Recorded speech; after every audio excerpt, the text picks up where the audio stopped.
সব সময় সত্য কথা বলতে হবে, আর এইটা আমাদের শিক্ষক আমাকে শিখাইছে। আমিও সব সময় সত্য কথা বলি।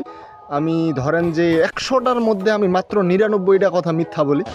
হ্যাঁ, এখন অনেকে বলতে পারে যে ওই একটাও তো তুমি মিথ্যা বলতে পারো।